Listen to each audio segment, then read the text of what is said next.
Relentless, thick, cold, unforgiving. It pounded against the windshield of Daniel's taxi like it was trying to drown the city. He pulled over at the edge of a dimly lit alley, engine idling, shoulders slumped. His shift was done. 14 hours on the road and his back ached like he was twice his age. He rubbed his temples, eyes bloodshot, hands calloused. The silence in the car pressed down on him like weight. No music, no chatter, just the hum of exhaustion and the soft ticking of the dashboard clock. 12:43 a.m. He reached for the key, ready to shut it all off, when his radio crackled to life. "Unit 17, we have a priority request," came the dispatcher's voice, too cheerful for this hour. "Pickup requested at 118 West Maple Drive, no destination listed. Note says, please arrive as soon as possible." Daniel exhaled. "Maple Drive? That's the Ridgeview Estates area, right?" "Correct," the voice replied. "Client sounds distressed. Female, mid-30s maybe, no further details. You want it?" He closed his eyes for a moment. That part of town wasn't his usual route. Big gates, quiet streets, houses that looked like magazines no one lived in. But something in the dispatcher's tone, tight, concerned, nudged him. "I'll take it," he said, headed there now. 10 minutes later, his tires rolled up the circular driveway of a mansion shrouded in shadow. The rain hadn't let up. It washed over the marble steps and down into the gutters, pooling like black mirrors around the wheels. Daniel turned off the engine, stepped out into the storm, and jogged toward the front door. There was no umbrella, no awning, just water and silence. He rang the bell. Seconds passed, then a minute. He rang again. Finally, the door opened. She stood there, barefoot, her blonde hair clinging to her face in wet strands. Her silk robe, cream-colored and soaked at the hem, hung loose over a nightgown that did little to hide her trembling. Her face was blotchy, eyes red-rimmed. She looked like someone who had stopped pretending hours ago. "Are you Daniel?" she asked, voice raw. He nodded slowly. "Taxi service. You requested a pickup." She nodded, but didn't move. Her hand clutched the edge of the doorframe like she was holding on to the only stable thing in her world. "I'm sorry," she said, her voice cracking. I didn't know who else to call. I don't want to go anywhere. She swallowed hard, tears spilling again. "I just can't be alone tonight. Please, could you just stay?" Daniel blinked. The rain dripped from his hair, off the tip of his nose.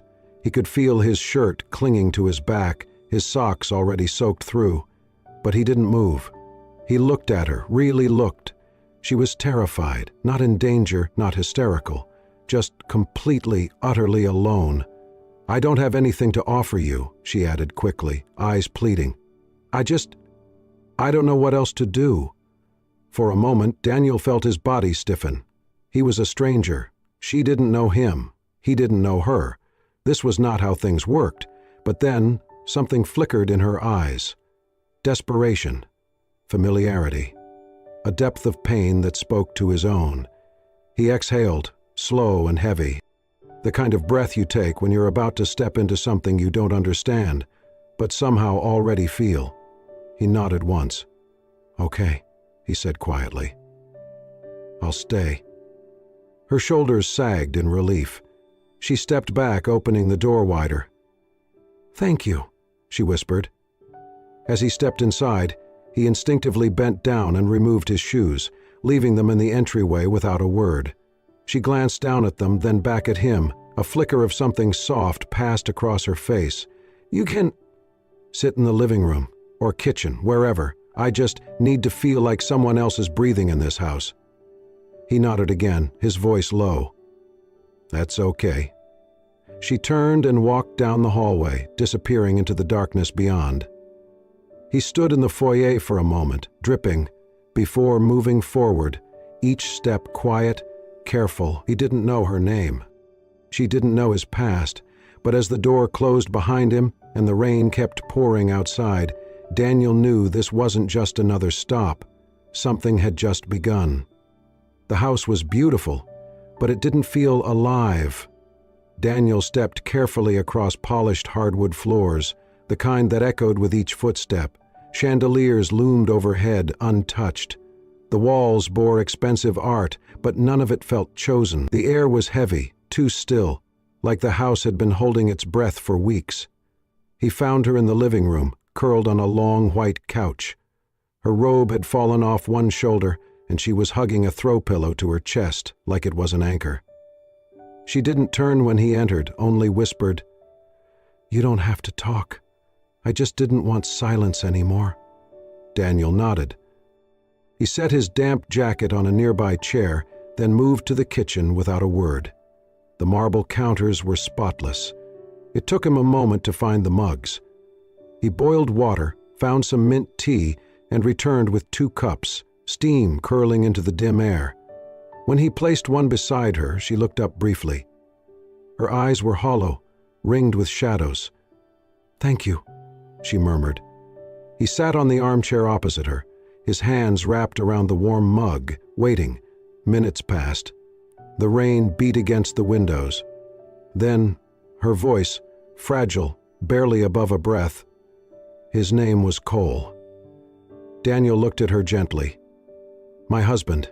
He died 3 months ago. Car accident. They say it was fast. I still imagine him calling me before it happened. I don't know why I do that. He didn't. But I imagine it." She gave a bitter laugh. "I thought I had time to grieve. But then Lily, our daughter, she started crying all night. Every night. Like she was mourning too." Daniel listened, unmoving. "I haven't slept more than an hour at a time since he died. Every time she cries, something in me shatters. It's not just the sound, it's what it reminds me of. It's like a wound reopening again and again." She wiped her eyes with the sleeve of her robe. "And then I started getting afraid of her. My own child. Can you imagine that?" Daniel shook his head slowly. "No, but I can understand being afraid of yourself." Her eyes snapped to him, surprised by his voice. "I've been there," he added. "Different reasons, same silence." A sudden, muffled cry broke the stillness. Both their heads turned. From somewhere down the hall, the sound of a baby whimpering drifted through the air. Isabel stood up instinctively, then froze. Daniel saw it in her, the hesitation, the fear, not because she didn't care, but because she was drowning and the sound of her own daughter was the wave crashing over her. She looked at him, ashamed. "She always wakes at this time. I try, but sometimes I just sit outside her door and wait for it to stop. And then I cry, because what kind of mother does that?" Daniel rose quietly, walked past her, and placed a hand gently on her shoulder as he passed. It was a soft, steady touch, not pity, not judgment, just presence. In the hallway, the cries were getting louder. He didn't wait for permission. He opened the nursery door. Soft pink walls, a white crib, a mobile of stars hanging still. And in the center, a small girl, blonde curls, flushed cheeks, tiny hands clenched in distress. Daniel stepped in, knelt beside the crib, and whispered, "Hey there, little one." Lily blinked through tears, hiccuped, and stared at him. He reached down, slowly, carefully. She didn't pull away. Isabel stood at the doorway, hand covering her mouth, watching as Daniel gently lifted Lily into his arms. He rocked her, humming something old and low, a lullaby long buried in his memory. The child's cries quieted, and Isabel, just for a moment, breathed. Lily had fallen asleep in Daniel's arms. She was warm and small, her breath steadying as the tears faded, one by one. Daniel sat in the nursery's rocking chair, the soft creak of the wood the only sound besides the rain whispering against the window. Isabel stood at the doorway, wrapped in silence, watching the stranger in her house cradle her daughter like she was made of porcelain and memories. After a few moments, she whispered, "You're good with her." Daniel didn't look up.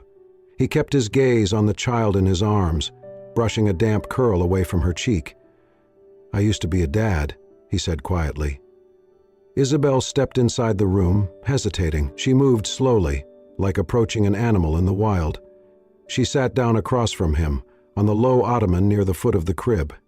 He glanced at her, then returned his gaze to Lily. "Her name was Ellie," he said. "She had this wild laugh, like a hiccup and a howl at the same time. She liked dinosaurs and peanut butter. She called every green thing broccoli." Isabel smiled, a tear slipping down her cheek. Daniel's face didn't soften. If anything, it grew stiller. "She got sick when she was 4, he continued. "Congenital heart defect. We didn't know until it was almost too late. My wife and we tried everything. Hospital to hospital, doctors, specialists. But it was always a losing game." He exhaled, slow and shaky. "I picked up 3 jobs, drove nights, slept maybe an hour a day. I used to nap in the hospital parking lot between shifts." She'd press her little hands against the glass when she saw me come through the door. His voice wavered. "She died a week after her 5th birthday. We had just saved enough for the surgery too late." Isabel brought a hand to her mouth. "My wife, she left not long after. Said she couldn't stay in a house filled with ghosts. I didn't blame her, but I couldn't leave either. So I stayed, with the silence." He looked down at Lily, now sleeping against his chest, her tiny fingers curled into his shirt. "Sometimes I still hear her voice," he whispered, "calling me. Daddy, clear as day. And when I wake up, there's nothing, just the dark and the quiet and the ache in my ribs where she used to lie." Isabel pressed both hands over her heart. Her breath came short, eyes glassy. "That's what it feels like," she whispered. "That's exactly what it feels like." He looked up at her then, and in that moment, 2 people who had never spoken before tonight, who didn't know each other's last names, sat in a room not as strangers, but as survivors of the same invisible storm. Isabel's voice trembled. "I thought I was the only one." "You're not," Daniel said. "I keep thinking," she went on, "if I were stronger, better, then maybe I could love her the way she deserves. But I look at her and I feel like I'm underwater. Like I'm screaming, but it's all happening in slow motion." Daniel nodded. "Grief's a thief, but shame's a liar. You love her. That's why it hurts." She covered her eyes, trying not to fall apart. "I don't know how to fix it." "You don't," Daniel replied. "You just hold on. You let the quiet pass through you, not into you, and sometimes you let someone else carry it for a while." Silence settled again, this time softer. Lily stirred slightly, then stilled. Her face nestled into Daniel's chest. Her breathing was deep now, peaceful. Isabel looked at her daughter, then at the man holding her. "You must have loved her so much," she said. "We still do," he whispered. She nodded, slowly. And then, without thinking, Isabel reached forward and touched Daniel's hand. Not to comfort him, not to be comforted, but to say, simply, "I see you." Their fingers stayed there, barely touching, 2 people connected by pain but no longer defined by it. And for the first time in weeks, the house didn't feel haunted. It felt full. The kitchen was the warmest part of the house, not because of heat, but because it felt the most human. A single light above the sink cast a soft glow over the white-tiled counters. It was clean but lived in, unlike the sterile perfection of the rest of the home. A child's sippy cup sat next to a polished coffee machine. A dish towel hung lopsided over the oven handle. Daniel stood at the stove, waiting for the kettle to whistle. His jacket still dripped rainwater where it hung on the back of a chair. Across the room, Isabel sat with her knees tucked up to her chest, arms wrapped around them. Her hair was damp, curling slightly from the moisture. She looked younger in this light, more fragile, less polished. He set a cup of tea in front of her and slid into the seat across from her. Neither of them spoke. The quiet between them wasn't awkward, it was necessary, a shared breath in a night full of ghosts. Isabel reached for the cup with both hands. Her fingers were cold against the ceramic. She took a sip, closed her eyes. "I forgot how good this could feel," she murmured. Daniel sipped his own, watching her over the rim. They didn't talk about what they did for work. They didn't ask where the other came from. For now, names and titles were irrelevant. It was just two people, both broken in different ways, grasping at something steady. The clock ticked softly behind them. After a while, Isabel spoke again, her voice low, as if afraid to wake something sleeping nearby. "I used to think I'd be a great mom," she said. "I read the books, took the classes, practiced breathing exercises, and picked the nursery paint before I even knew her gender." Daniel smiled faintly. "What color did you choose?" "Lavender. Calming, they said." She paused. "It doesn't feel calming now." He nodded. She looked down into her tea. "After Cole died, I thought I'd break. But I didn't. Not right away. I took care of Lily. I did everything I was supposed to do. Feed her, change her, rock her to sleep. I even smiled in photos." She swallowed hard, but the cries got louder. "And my head got darker. And one day I realized I was scared to go into her room, scared of the sound of her needing me, when I didn't feel like I had anything left to give." She looked up at him, eyes shimmering. "I'm scared of myself. I never imagined motherhood would feel like fear." Daniel didn't flinch. "You're not a bad mother," he said calmly. "You're just tired, and grief doesn't wait for you to recover before piling on guilt." Her lips trembled. "You say it so simply." "Because I've lived it." She let out a breath that sounded like a sob she didn't want to release. Then, from down the hallway, a soft whimper, followed by a cry. Isabel stiffened. Her hands clenched around the mug, her body froze, shoulders tight, breath held. Daniel saw it, the panic behind her eyes. She started, but her voice caught. He stood slowly, gently touched her arm. "I've got her." She didn't stop him. He walked into the nursery, his footsteps quiet and sure. Lily was sitting up, crying, her small body trembling in the crib. Daniel knelt, reached in and lifted her carefully. She curled into him like she remembered the comfort from before. He returned to the kitchen, gently bouncing the child against his chest. Isabel stood, staring, her hand pressed to her lips. She didn't move, didn't speak. Daniel began to hum, a lullaby, soft and weathered. His voice wasn't perfect, but it was steady, reassuring. Lily's cries slowed, then faded. Her breathing steadied. She fell asleep against his shoulder. Isabel let out a sound, a quiet, crumbling sound, and tears rolled down her cheeks. She didn't sob. She didn't wail. She just cried, the kind of cry that came from watching someone do what you wish you could and realizing they're not trying to replace you, they're showing you it's possible. Daniel rocked the baby gently, then glanced at Isabel.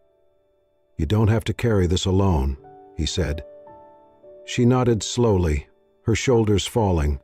For the first time in months, she wasn't afraid of the sound of her child. Because someone had shown her it could be answered with peace. The kitchen had grown quiet again. The tea had long since gone cold, and the storm outside had eased to a gentle drizzle. Rain no longer pounded, it whispered. The clock ticked past 3 a.m., but time had stopped meaning anything.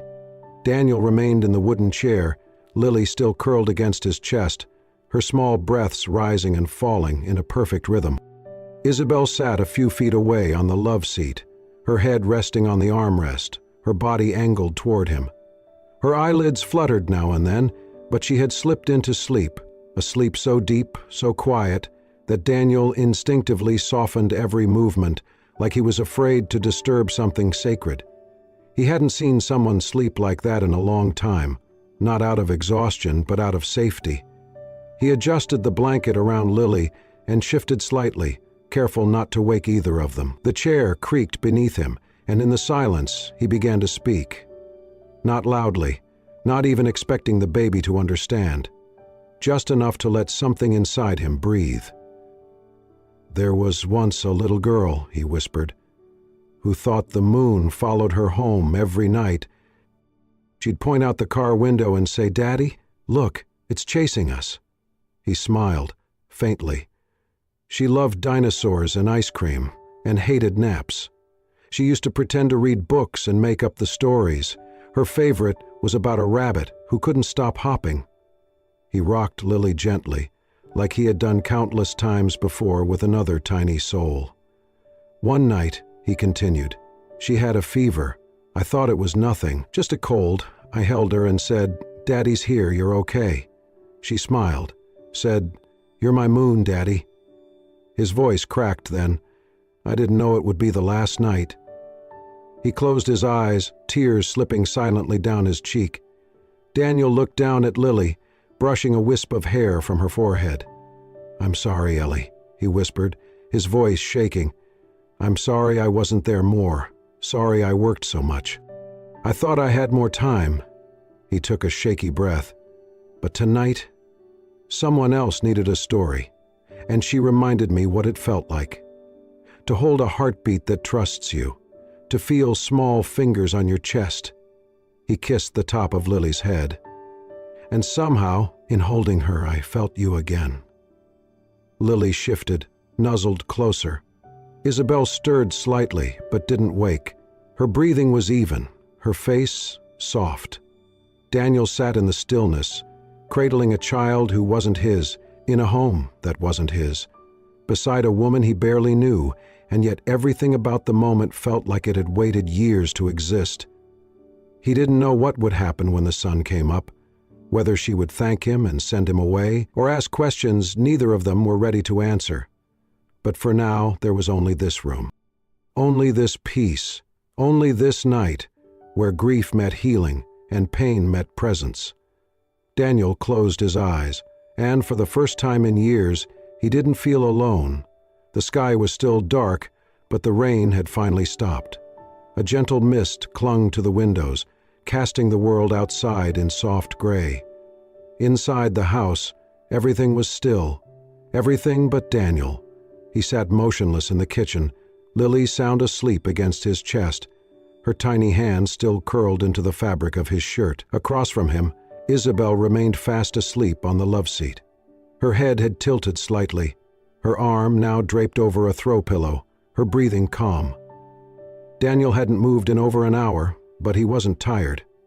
He was filled with something else, something he hadn't felt in a long, long time. Clarity.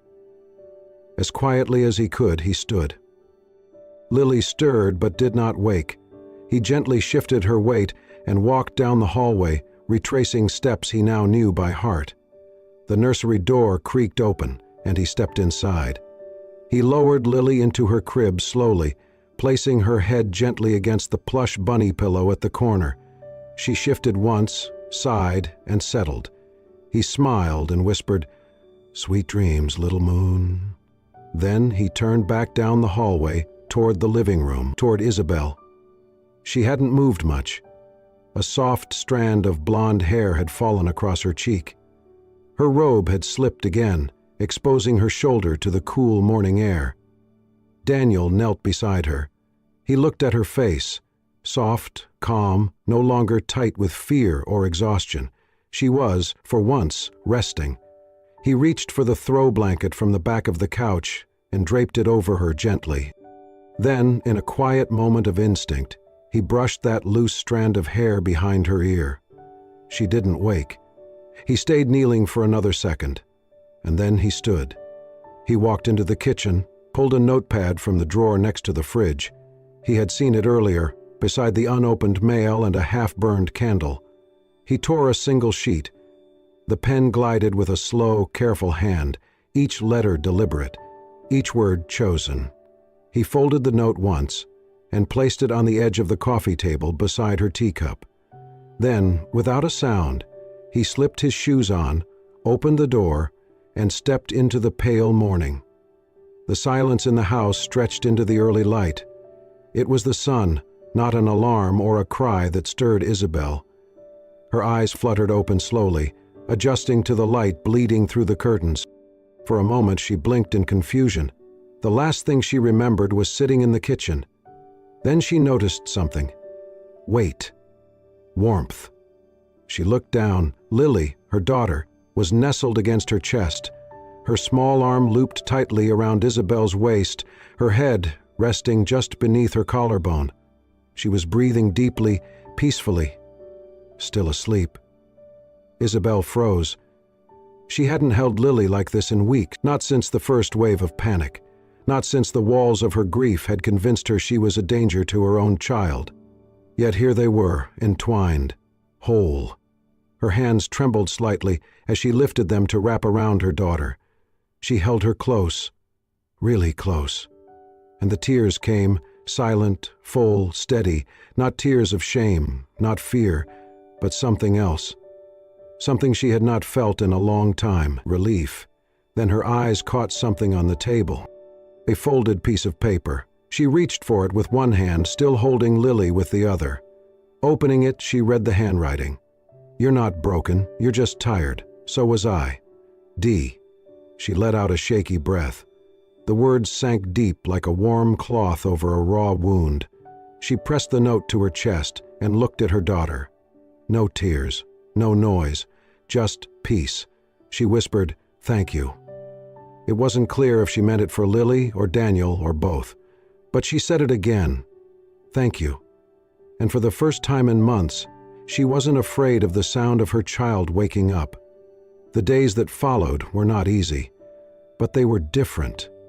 Isabel started to wake up before Lily cried, not in panic, just in quiet readiness. She began to write in a journal each morning, even if it was just a sentence. She cooked for herself. Not elaborate meals, just scrambled eggs, oatmeal, soup from a can, but she ate. She scheduled her first therapy session, and when the therapist asked what had shifted, Isabel simply said, "Someone came, then left, and reminded me I wasn't the only one." Lily changed too. She laughed more, slept better. She reached for Isabel with open arms, no longer flinching from the disconnection that had once stood between them. But Isabel hadn't stopped thinking about him, about Daniel, the stranger who had sat in her kitchen and held her child like she was precious, who had spoken of loss with tenderness, not fear, who had left her with nothing but a folded note and a memory that somehow felt like a promise. She kept the note in her nightstand. Read it every night. "You're not broken. You're just tired. So was I." She read it on the days she doubted, on the nights when the dark still whispered lies. And somewhere along the way, the note became more than comfort. It became a thread she had to follow. She needed to find him. She called the taxi service first. They were hesitant, policy, privacy, but she was persistent.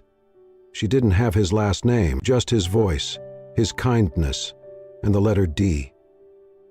After enough calls, enough dead ends, someone finally said, "There's a driver named Daniel, quiet guy, works odd hours, drives a green Crown Victoria, old model, not many of those left." It was enough. She searched everywhere, corner gas stations, shelter routes, downtown lots. Days passed, then a week. One overcast afternoon, with Lily bundled in her coat beside her, Isabel drove to the edge of the industrial district. She had heard that volunteers often brought food to unhoused communities nearby. She didn't expect to find him, but she did. The old green Crown Vic was parked near a church kitchen, trunk open.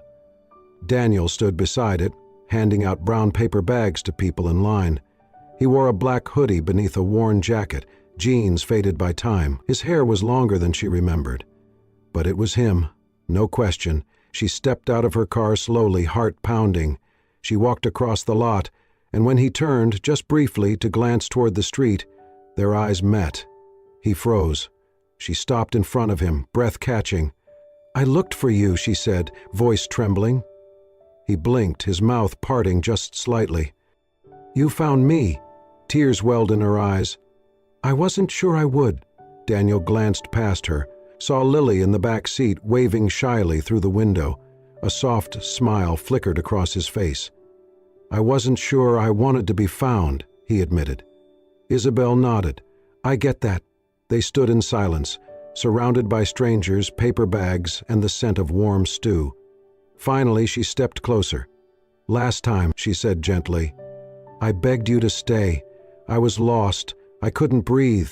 And you didn't fix me, but you reminded me I wasn't gone." Daniel's eyes softened. "You fixed yourself." She shook her head, one tear slipping free. "I started to." She looked down, swallowed, then met his gaze. "This time," she said, voice firming, "I'm not asking you to stay the night. I'm asking you to stay, in whatever this becomes, not just tonight, but the days after. The ones where it's still hard, and the ones where it's not." He stared at her, really looked at her. The storm in her was quieter now, still there, but no longer drowning her. She was steady, strong, healing. Daniel let out a slow breath and nodded. "I'd like that."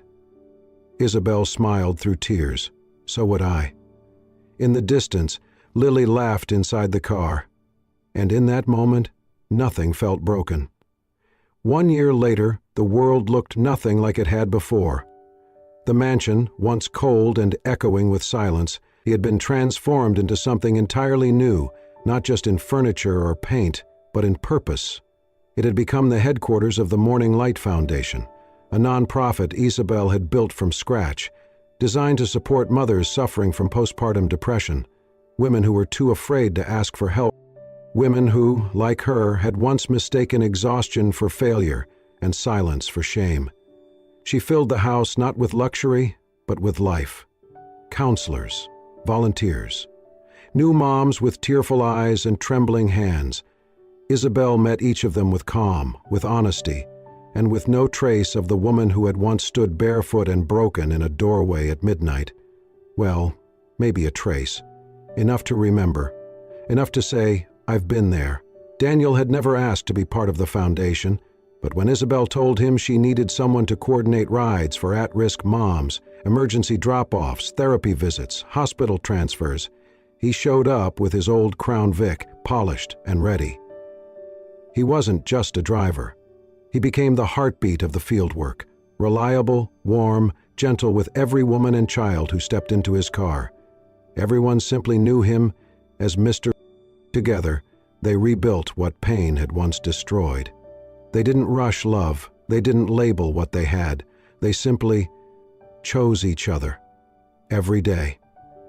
Until the day came when Daniel chose to make it official. It was the Foundation's 1-year anniversary celebration. The garden had been transformed with string lights, soft music, and tables overflowing with food prepared by the very mothers the program had helped. Guests gathered on the lawn, supporters, families, volunteers. A small stage had been set up beneath a white trellis wrapped in jasmine vines. Isabel wore a soft cream dress that danced with the breeze, her hair loose around her shoulders. Lily, now 3, ran around in a flower crown, handing cookies to anyone who would take one. Daniel had been quiet all evening. Not nervous, just ready. As the sun began to dip, casting the sky in watercolor pinks and gold, a volunteer tapped the microphone on the stage. "We'd like to close the evening with a few words from the man who helped build this from the ground up." Isabel turned, surprised, as Daniel stepped up to the microphone. He wore a simple black suit, his hair neater than usual, but his hands trembled slightly as he held a small note. He looked out over the crowd, then straight at Isabel.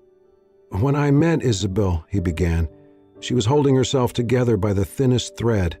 I thought I was there to help her, but the truth is, she helped me more." He looked at Lily, now sitting cross-legged on the grass, smiling up at him. "She helped both of us." He took a breath, folded the note, and tucked it into his pocket. "I had a daughter once," he said softly, "and for a long time I thought that part of my life was over, that I didn't deserve another family, another chance."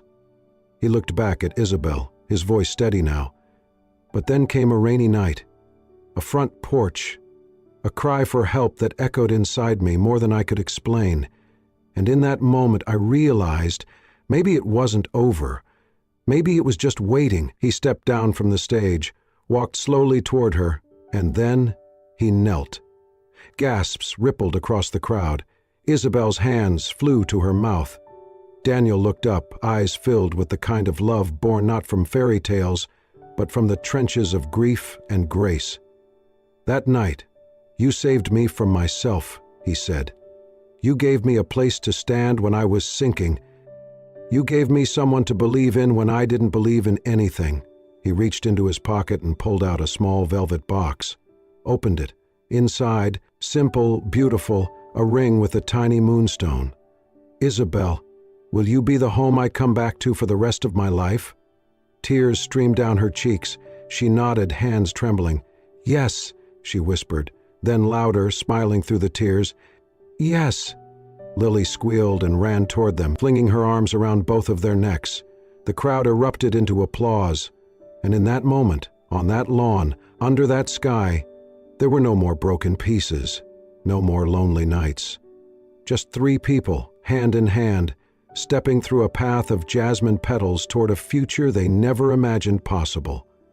They were no longer fragments. They were a family. Some stories begin with silence, with a cry no one hears, a night no one remembers. But sometimes, a stranger shows up in the rain, and everything changes. Isabel didn't need a rescue. Daniel didn't need a new life. But they found something neither expected: healing, love, and a home worth coming back to. If this story moved you, if it reminded you that even the quietest moments can change a life, please subscribe to Soul Stirring Stories. Here, we share tales that reach beyond the noise and straight into your heart. Until next time, may you find comfort in connection and hope, even in the rain.